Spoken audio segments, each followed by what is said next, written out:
নমস্কার, মেঘের বার্তা ইউটিউব চ্যানেলে আপনাকে স্বাগত জানাই। আজকে আমরা দেখব 29 তারিখ অর্থাৎ বুধবার পশ্চিমবঙ্গের আবহাওয়া কেমন থাকবে, অর্থাৎ দিনটি কেমন থাকবে। তো 29 তারিখ মধ্যরাত্রি অর্থাৎ 1টার দিকে সমগ্র উত্তরবঙ্গে দেখতে পাচ্ছেন কোথাও ভারী আবার কোথাও বিচ্ছিন্ন বা বিক্ষিপ্ত বৃষ্টিপাতের সম্ভাবনা রয়েছে।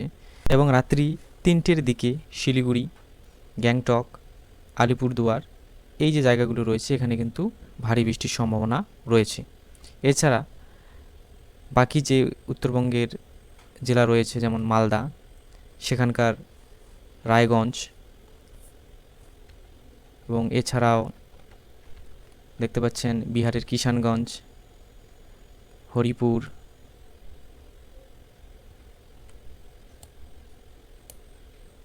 চাঞ্চল এই জায়গাগুলিতে বালুরঘাট রাত্রি থেকে মোটামুটি সকাল 6টার দিকে বিক্ষিপ্ত বা হালকা মাঝারি ধরনের বৃষ্টিপাত হওয়ার সম্ভাবনা রয়েছে।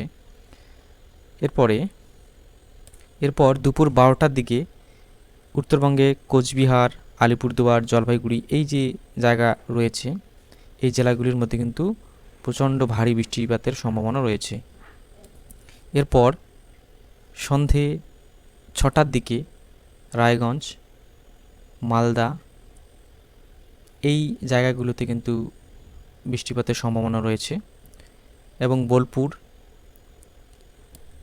সাথে খড়গপুর এই জায়গাগুলোতেও কিন্তু বৃষ্টিপাতের সম্ভাবনা রয়েছে। তারপর রাত 9টার দিকে বোলপুরে কিন্তু প্রচণ্ড ভারী বৃষ্টির সম্ভাবনা রয়েছে। এই যে দেখতে পাচ্ছেন সালার, সিউড়ি, দুর্গাপুর, আসানসোল, কৃষ্ণনগর, বর্ধমান এই জায়গাগুলোতে। এবং সন্ধ্যার দিকে দেখতে পাচ্ছেন প্রায় সমগ্র ওয়েস্ট বেঙ্গলে বা পশ্চিমবঙ্গে কিন্তু বৃষ্টির সম্ভাবনা রয়েছে। শুধু উত্তরবঙ্গে মেঘলা আকাশ থাকবে অথবা হালকা মাঝারি বৃষ্টিপাত হতে পারে। এই ছিল আজকের 29 তারিখের আবহাওয়ার আপডেট। ভিডিওটি ভালো লাগলে অবশ্যই চ্যানেলটিকে সাবস্ক্রাইব করে পাশে থাকবেন।